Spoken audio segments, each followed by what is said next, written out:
Hello and welcome back to another YouTube video. Today I'm going to be doing my 14.19 jungle tier list. So if you have content, like, subscribe, and let's get into it. There were a huge amount of changes this patch. Most of the tier list has shifted in some way or another. A lot of bruiser items have been pretty aggressively nerfed. They were the class which probably got hit the hardest. Alongside that, champions which are inherently good at taking down tanks, whether that's through percentage damage within their kit, or they can itemize quite well into it. Also did get better this patch as there is more health within the game. But let's cover the tier list. So the D tier is going to consist of two champions. I've thinned it down a bit for the first patch of this new split, as I don't want it to become like too messy, and obviously champions which aren't played a huge amount win a large amount of game sample sizes, which can be quite hard to really evaluate their strengths. Rengar looks to be really bad at the moment. Overall, assassins tend to be treading downwards in their current state. Profane Hydra got quite aggressively nerfed, and the other items just weren't really up to par with some of the other things which have been shifting around this patch. Rengar looks to be pretty bad for like even just the mains of the champion. In solo queue for like gold to diamond, which is obviously mid elo what I'm targeting towards, he looks really bad, like a 43% win rate champion. Not something I'd really recommend picking up almost ever anyway, unless you're willing to sink a huge amount of times to get a huge amount of time into this champion to get not a great return at this stage. This champion could probably do with some sort of kit reshape, as he is very much strong in the hands of OTPs, like challenger OTPs, but then for the rest of the player base, he's practically unplayable. So Rengar, not doing well at the moment, going to be at the bottom way D tier, and Silas has been underperforming in the jungle for a while. He still obviously maintains a level of player base, but the pick has been underperforming ever since they did the changes to him to encourage more health purchases over the like bursty Lichbane orientated builds, which aren't doing as well as they have done in the past. The C tier is going to consist of relatively similar champions as well compared to last patch. We obviously see things like Gragas, who is still underpowered within the jungle. This champion tends to be pretty elite skewed. He does do a lot better up there, but for like mid elo, not something I really recommend. He requires quite an aggressive snowball to really get going, plus the combos can be hard to execute, and if you fail them, then oftentimes you can be a detriment to your team, which can feel quite punishing in a lot of circumstances. Kindred, very reliant on snowballing, very elite skewed, once again falls into the same issues as some of the other champions down here, the likes of Nidalee and Lee Sin. Lee Sin tends to be a bit better, but Lee Sin also got hit pretty hard with the bruiser item nerf, so he does also drop down, and Nidalee maintains a spot in the C tier. These champions all do rise up quite aggressively the higher elo you go, so if you put time into them, you can definitely be rewarded. But overall, I'd say they're generally underpowered in their current states, even at like higher levels. So these picks I'd recommend avoiding. Vi has been pretty bad for solo queue for a while, even when they did the buff and then obviously reverted it in the patch after. She was still underperforming. She's gone back to that. Bruiser items got nerfed quite aggressively, so she maintains a spot within the C tier. Eve has been bad for a while. I think this champion should really do with being buffed. A pick like Eve, which only really sees playing solo queue and doesn't really see any playing competitive, should be a bit better. This champion obviously very reliant on snowballing, getting that Magi's rolling, so she can be really useful within the game. But overall, oftentimes the payout just isn't really there in her current state, so she sits within the C tier.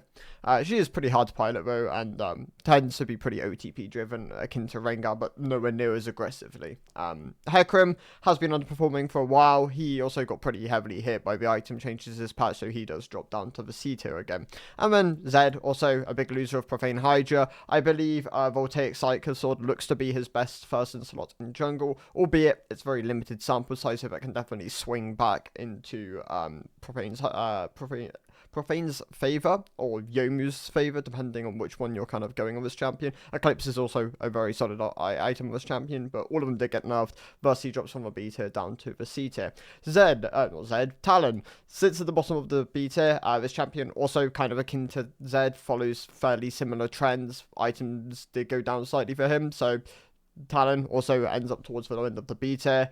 Same goes for Kha'Zix. He was one of the better assassins for most of last split, but he is definitely doing a bit weaker at the moment. Shaco also doing a lot worse. It looks like AP Shaco is definitely the best way to play him in jungle. Obviously, there's a lot of frustration around AP Shaco because the champion can feel really useless in situations when it comes to like ganking and like early game strength. But when you have control over an objective, enemy team has a lot of melees and can't really afford to walk into boxes, then this champion can feel really oppressive in those situations. So it becomes a bit more comp dependent when you're playing AP Shaco, whereas AD Shaco is a bit more just early game skewed and just reliant on his snowballing. But that's definitely a bit weaker at the moment. If you play AP Shaco, I think this champion probably rises up to the A tier. If you play AD, it probably gets closer to the C tier in his current state.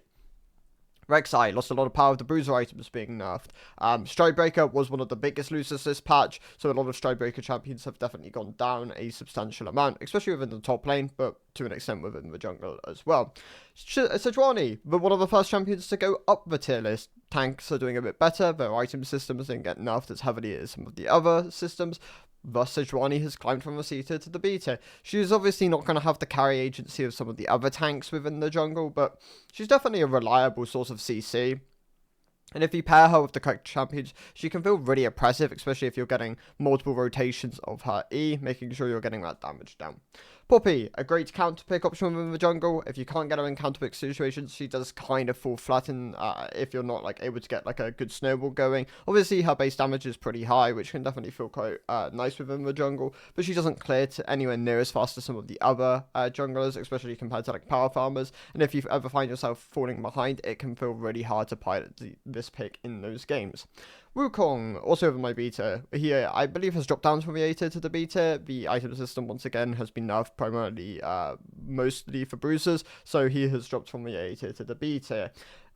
Graves, doing a bit better at the moment. Obviously, you do have to take out a bank loan if you want to buy his items. The cost of collector and IE are both extortionate, whatever the word is. Extort. I think that is. Anyway, I digress. Graves, take out bank loan, you get his items, but he's doing a bit better at the moment. He has been buffed, I believe, twice now. One for the Q and then one for the E back along, and it's just enabled him to be a bit stronger going into this split. Talia, doing a bit worse at the moment. The items weren't too heavily nerfed for her, but she's been on a bit of a downwards trend in the jungle for a while, so she sits within the B tier. Yi and Belveth. Okay, so Lethal Tempo. Lethal Tempo, I believe, is slightly underpowered at the moment. However, champions with attack speed steroids in their kit can really utilize it quite well. Or champions which like really value the additional like attack speed into on a hit. But it's primarily those attack speed steroids. The likes of Belveth, who inherently gets a lot of attack speed, can utilize it quite nicely. The likes of Jax can use it quite well. Obviously, Jax's passive gives him attack speed and that feeds quite nicely into Lethal Tempo. Another good example, which I'm trying to think of off the top of my head, which I was Nocturne with the W attack speed steroid, but looks to be pretty good on him as well. There are other examples of this within the jungle. Trundle doing a bit better because of this as well, but I'll cover him in a second. And overall, yeah, Lethal Tempo looks to be pretty good with attack speed steroids. If you don't have an attack speed steroid in the kit, it looks to fall a bit short of some of the other options, whether that's like PTA, Hella Blades, Fleet Footwork. There are different kind of ways to go. I think Lethal Tempo will get buffed in 14.20. I could be wrong though, and they could be happy with where it is, and they don't want it to be like an oppressive rune. But I think it is slightly too weak for some of the users, which should maybe be a bit stronger with it. Echo is going to be my B tier. He has now dropped from the A tier to the B tier. He's been progressively going downhill for a while. I'm not so sure it's because of so much like Echo getting weaker, but I know a lot of people have moved over to Protobelt, when I believe Lichbane is slightly better as a first slot item, so definitely look into the builds, and it could be a case that this champion can go back up once his items have like shifted over to other things. Jax, just spoke about him, he's doing a bit better with Lethal Tempo within the jungle at the moment, but the bruiser item system did get nerfed a bit harder, so he doesn't quite get up to the A tier. He's like a good situational counter pick, so yeah, he's going to sit towards the high end of the B tier. Trundle, finally not garbage. This champion obviously is in a pretty rough spot. I think he should have been buffed a long time ago. Obviously, people don't like him because he's a stat stick and he can oftentimes just find himself as being an oppressive pro play pick. But he's definitely been on the weaker side for a while. And yeah, he's doing a bit better at the moment. Lethal Tempo looks to be a very solid option on him. Yeah, you can play him. Yeah, Trundle, solid B tier pick. Ivan sits at the high end of the B tier. If you can pilot this pick well and you really know your role within the game, this champion can be really good. Obviously, he tends to be pretty hard to like play because there's so many different things within his kit compared to other champions, whether that's like utilizing Daisy effectively, clearing, which is completely different to every other champion in the game. Yeah, there's just a lot of things with this pick which like you have to get your head around, and if you do, then he can be really rewarding to play. So definitely look into Ivan if you're someone who really likes that style. If not, and you're not really willing to put the time in, I wouldn't recommend having this champion in your as your pool if you just don't have the clear down, because then it becomes a bit more of a liability in situations. Nunu. So Nunu has been rushing Protobelt for a while. It looks to be pretty like bad compared to some of his other options, whether that's for Sunfire or the Leandry as a rush option. So I'm not gonna quite move him down to the B tier, but Nunu, Zinzao, and Diana are my three closest picks to move down to the B tier on their current stage. Like, you could comfortably make arguments that all three of these champions should be brought down. Zinzao just not doing really as well at the moment. He is obviously just a very simplistic stat check champion, who tends to be a bit more elite skewed. Obviously, they did give him some scaling buffs in 14.18, I believe, which did help him, and that did push him towards the high end of the A tier. But with the nerfs to the bruiser system, he has dropped down towards the lower end of the A tier this patch, and could, arguably move down to the B tier. In Diana's case, she's been on the decline for a while as well, kind of akin to Echo. These two champions just haven't really stood the test of time compared to some of the other AP junglers, which can really utilize Fated Ashes quite well. So yeah, Diana drops down to the lower end of the A tier, but all three of these champions could be dropped down to the B tier. They're not like locked A tier picks by any means. Teemo. Okay, so Teemo has been on the rise for a while. We've finally seen people picking him up. I think I can go all the way back to like a 14.8 jungle tier list video where someone in my comment section was like, oh, you rate Teemo above these champions? Yeah, Teemo has been good for a while. This pick is really slept on, and I really do recommend putting time into Teemo if you really enjoy that playstyle. Obviously, his ganks are considerably weaker than a lot of other champions, but his clear speed, his control over objectives, his scaling, there's a lot of really valuable things with this champion. He has really good isolated dueling potential against certain champions within the jungle who are very much reliant on their auto attacks. Yeah, don't sleep with this champion. He's in a really good spot at the moment, and he goes up to my A tier now.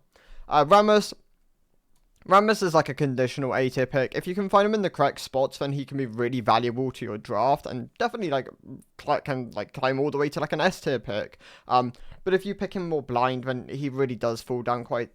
I mean, he just needs to be picked into AD compositions. You can't really afford to pick him into AP, as he loses so much value within his kit. So be cognitive of what team comps you're playing Rammus into. If you blind him, you'll definitely suffer a lot more, but if you use him as a counter pick, he can be really valuable, and he's really easy to play, so there's definitely a lot of benefits to that kind of a champion.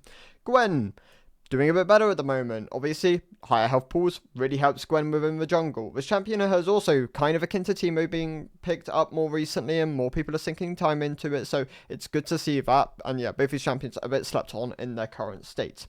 Skarner. So Skarner is a bit of a interesting one being my A tier. He doesn't really have the win rate at the moment to like suggest that he's an A tier pick. He's doing a bit worse for like mid elo, but this champion, when built correctly, the Heartsteel into the Steric into the Unending Despair, is a literal raid boss in its current state. I really do recommend going those free build items, and you should definitely find results. Obviously, if you go towards things like the full meld, then this champion does get considerably weaker, so just be aware of where you're like picking him and like what kind of value you can get out of him within the game. And yeah, this champion can be really strong, so I really do recommend putting games into him. He tends to have a pretty high skill ceiling in his current state, so he sits with as a mid A tier option. Karthus, doing a lot better at the moment. A lot of the other champions got quite heavily nerfed. Karthus stayed relatively similar. If anything, he got slightly buffed with the Black Fire Torch changes, which buffed up the base value of the passive, I believe. So that was quite nice for him. And they also shifted away from haste towards AP on that item, which also is very nice for him. Oh, well, that might be on Malignance, actually. Anyway, I digress. Item system doing a bit better for him at the moment. If you like pick the correct builds and the correct games, this champion definitely is able to get consistent results once again. Elise, the quality of life changes for her were huge. She no longer goes from being like a kind of bad early game AP champion to a genuine threat on the Rift. If you can utilize the quality of life changes, whether that's like through the E and through the like flash, through the spidery, being able to like get that attack speed steroid without landing on a target, which is really huge for her, or whether that's utilizing her flashy and human form to pick angles which she once might not been able to kind of like achieve, then this champion is in considerably better of a position than she was in the previous patch. So definitely sink some time into Elise if you're someone who really enjoys this kind of playstyle, as she is kind of back in the game. Kane stays as like a solid A tier pick. He's still pretty valuable in both forms. Obviously the items did get quite heavily nerfed for him on both sides, whether that's through like Eclipse, Cleave, or Steric, or through Profane and some of the other lethality options. But overall, he's looked to have treaded about even, so I'm going to leave him in the A tier for the moment. Obviously, Red Kane doing a lot better with more health within the game, and Red Kane just generalistically tends to be a more consistent option than Blue Kane, which tends to be more reliant on snowballing, getting those advantages, and tends to be a bit more elite skewed. Brand doing a lot better at the moment, so he got quite heavily nerfed in 14.18, I want to say. Going into Worlds, they really did not want this champion taking over the Worlds jungle meta, so he dropped quite aggressively down the tier list, like towards like below B tier, and like a high C tier pick, but he's gone back up with all the other champions being nerfed, so he once again sits as like a very solid A tier champion. Zac. So Zac is also doing a lot better at the moment. It looks like Leandri's is a very solid first item rush on him, but you can still go the likes of Sunfire and still find success. Overall, he jumps from like a high beta, I think I had him as, to like a mid A tier pick, to like a high A tier pick. So yeah, Zac doing a lot better as well. Briar was higher in the A tier, but probably sinks down to like a low A tier pick now. This champion obviously is incredibly low elo skewed. This pick doesn't really see any play in high elo for the most part. I'm pretty sure she's like the most aggressively low elo skewed jungler in the game in her current state, just via like player base and like how the kit functions within the game. Yeah, she's gonna still definitely find success here. Just be aware that once you get to the higher ranks, this champion definitely begins to fall off quite aggressively. Nocturne and Fiddlesticks. In Nocturne's case, Strikebreaker got quite heavily nerfed, so he drops from the S tier to the A tier, but he's still a very good A tier pick. And in Fiddle's case, if you build Leandri on him first, he looks to be an S tier pick, but for the moment he's primarily rushing Malignance first, so he's going to sit within my A tier at the moment. But he's still very good, so make sure you're itemizing him correctly, and you can definitely find the results and the game-winning ultimates, which you really do value on this champion. I have a couple of picks here. So Amumu got heavily nerfed in the micro patch in 14.19b. I think he probably drops down to the A tier. I have him as like a low S, high A tier pick now. He would have been S+, like he was the premier jungler in the game. We're going into 14.19 just because of how strong he was and how much he benefited from the items, but they nerfed his W from 14 per tick to 10 per tick, which is a huge nerf. And not only that, but they also nerfed his E by 20 once you have all points in it, so that's also a really huge nerf. That, I believe, should probably drop him all the way down to the A tier. It hurts his clear, it hurts his dueling potential, it hurts his scaling, obviously. Actually, it hurts his early more, if anything, because they're like base damages. So it hurts his scaling, but it hurts his early mid even more. He probably drops all the way down to like a high A tier pick now, but he's still very easy to play. He still has great CC within his kit. He can still itemize really good items. So there's definitely still things to really praise about this champion. Jarvan and Viego, I think, are also A tier picks in the current state. I have them as like low S tier picks on my spreadsheet, but because of the kind of strength of a lot of the other S tier picks at the moment, I believe these two champions are probably the weakest of the two. But I'm willing to leave them here. I do think if you can find the angles, whether that's through Jarvan being like this very cookie cutter identity champion where you really know what your target is and like the simplicity of the just EQR combos, can definitely feel like fulfill a really strong role within the game, especially with like certain pairings. I just don't think he's as blindable as he was in the previous patch. He was one of the, I mean, he was like the premier jungler going into competitive, I believe, or into mods in 40.18, and he still looks to be very strong, especially if you pick him into immobile ADCs, which really just don't have any way out of his Cataclysm. In Viego's case, if you snowball on this pick and you itemize him like according to what you need within the game, this champion can still be really powerful. Definitely not something you can really sleep on, especially if you ever find yourself falling behind tempo on this pick. As like the enemy, then this champion will definitely run you over. He does a lot of damage, especially with the buff that he received in 14.18. So Viego also low S tier, but I'm willing to just like leave these champions here for the moment, as I do think they definitely have very good strengths. But there are 6 more picks here. So Warwick is moving up to my S tier. This is probably the most controversial one of the picks here. I believe this champion has been on the rise for a while now. I know some people have kind of caught on to just how strong Warwick is, especially with some of the itemization he has access to at the moment. The Bork, the Stridebreaker, the Titanic Hydra can all work really nicely as rush options, and then you tend to go like into, if you're going over the Tiamat options, then you go into like a Bork second. If you're going something like a Bork rush, then obviously you go Stridebreaker or Titanic second. There are also solid items which you can opt into later on to his build, but he tends to be a bit more early game skewed, so he's really reliant on that 1-2 item power spike. But if you find these angles with his ultimate, the damage he can do within like an isolated 1v1 is some of the best in the game. So really don't sleep on Warwick. I think this champion is very deserving of an S tier spot.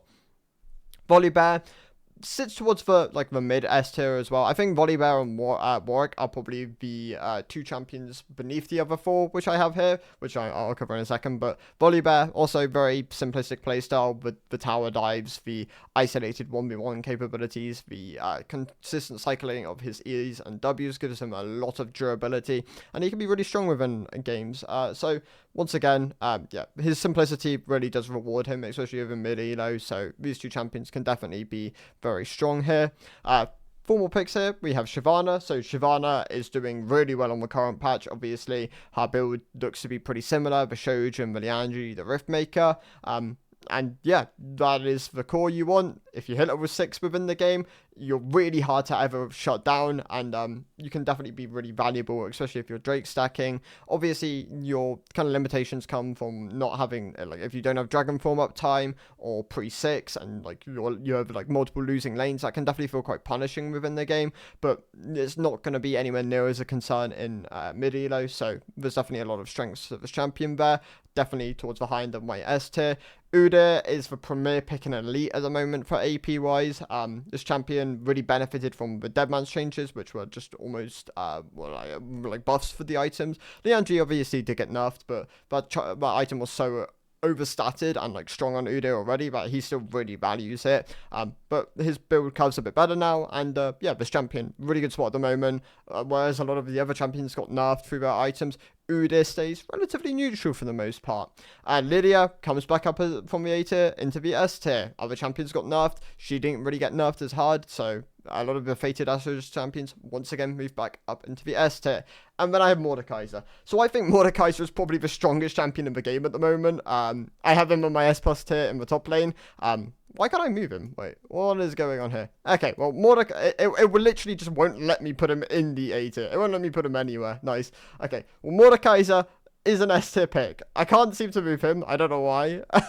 it's a pretty weird bug I've got going on here. Nice. Okay, yeah, Mordekaiser. Great pick in his current state. He really benefited from all the other champions being nerfed. He has great percentage health damage within his kit. He clears really quickly. He has really good objective taking, good isolated 1v1. The one limitation of Mordekaiser has always been if champions have like counteract tools to him, Fiora Parry can be a really impressive ability for Mordekaiser to play into, which probably takes him down from like an S plus in, especially in high elo. I think this champion's more like an A tier pick for both top and jungle, but in mid and low elo, I do think this champion really shines, and you should be playing it at least a decent, like a substantial amount into junglers, which you know you can just stat check within your ultimate and don't really have the tools to kite you out or really fight you. So Mordekaiser, top of my S tier. I think the champion is probably should probably be in the S plus tier actually, but I can't move him. I don't know why. But those are my thoughts. So thank you guys for watching. I'm interested to hear your thoughts because there's obviously a lot of things shifting around. If you find any new builds, I'd be really interested to know. So yeah, thank you guys for watching. I'll see you in the next one. Goodbye.